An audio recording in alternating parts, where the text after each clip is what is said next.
I'd like to talk about certain ideas which are very important, especially in today's times, and also as part of it to clarify certain ideas which I think people are confused about. The truth is, we all want Moshiach. We want the Messiah. Why? Because we want a physical redemption from Golus, exile. We want a spiritual redemption from sinning, from ignorance of spirituality. And of course, really what we want, and that's what the Moshiach does, is to reunite the Jewish people with God. That's the ultimate promise, and that's certainly the ultimate objective. In any case. And besides that, we all know that there are many problems among the Jewish people. There are personal problems, all kinds. There are communal problems, which affect the entire community. And then there are national problems. There are problems that affect the entire Jewish people. Today especially, we are beset with a lot of problems of the rise of anti-Semitism all over the world. So there's no question that we want some type of salvation, and we want Moshiach. Chazal, of course, recognized this, and they provided us a way. What they did is they provided us a way in Shmoneh Esrei. There are many of the brachos that obviously refer to the redemption, to the Geula. Among them, we have in the first bracha, Umevi Goel, who brings a redeemer, L'vnei b'neim, to their children, L'man Shemoi, for his name's sake, B'ahavo, with love. We have another one, of course, Tekah b'shofar, blow the horn, Godel l'cheir seinu, for our freedom. And then, of course, a direct reference to the Mashiach is Semach David, the offspring of David, Tzatzmiach, of course, and you should enable it to sprout. So Chazal clearly provided us a way to ask the Rebbeinu Shalom to bring the redemption, which of course is the Mashiach. But we find that we've been doing this for thousands of years, so it's perhaps a wise decision to try to employ something else that we can do to bring the Mashiach, or the redemption. Not just through prayer, but I'd like to present another way which is very effective. What is that? That is to remove the obstacles that prevent the Mashiach from coming. People, for whatever reason, don't focus on that.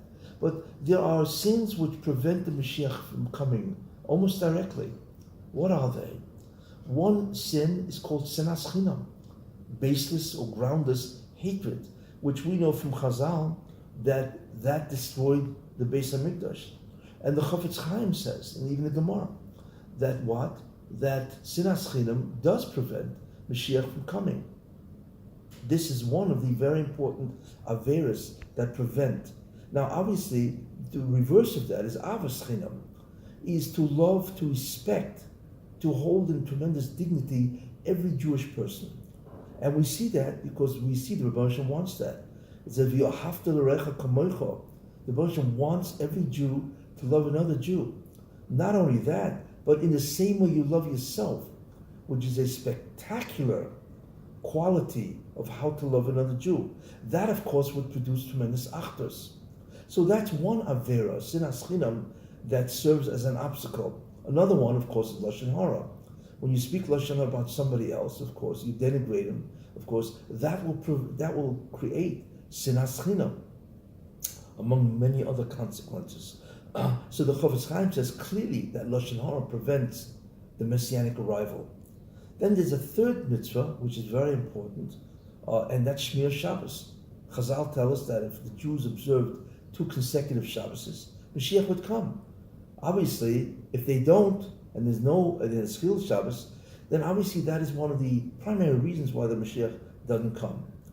Now, let's understand something, okay? Why does there are 2 basic movements that have already started. One, of course, is the lashon hara organizations that try to promote shmiras haloshen, not speaking lashon hara. Then, of late, for several years, there's a tremendous attempt, organizations that try to bring a global reach of Shmir Shabbos, which is really spectacular. What about Avos Yisrael?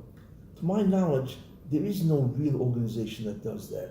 Yet sinas chinam, the Gemara brings out, Chazal that that is one of the critical reasons why the Beis Hamikdash was destroyed, and of course the Roshim left, and therefore he put us into exile. What is the pnimius of this? It says in Parshas Va'era, "V'gam es na'akosim shomati." Moshe Rabbeinu was talking to the Rebbeinu Shalom, and the Rebbeinu was telling him that I have also heard their cries. The Chassam Sofer asks, what do you mean I have also heard their cries? The Rebbeinu should just have said to Moshe, and I have heard their cries. What's the also? So the Chassam Sofer says a tremendous chiddush.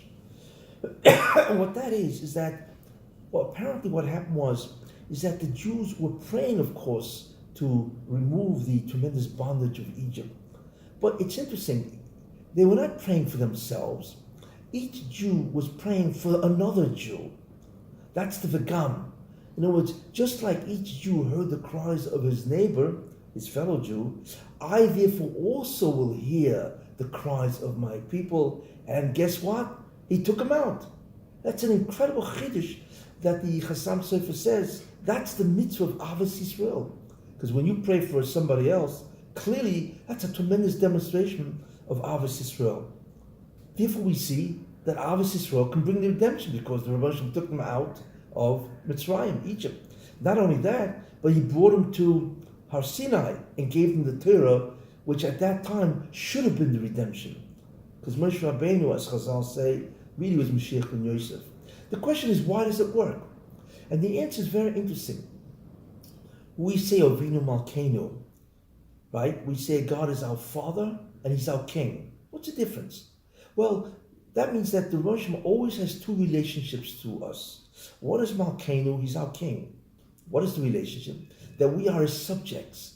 And what's the nature of the relationship? Obedience. When you have a king, what defines how well you are in his eyes is your obedience to his commandments or his laws.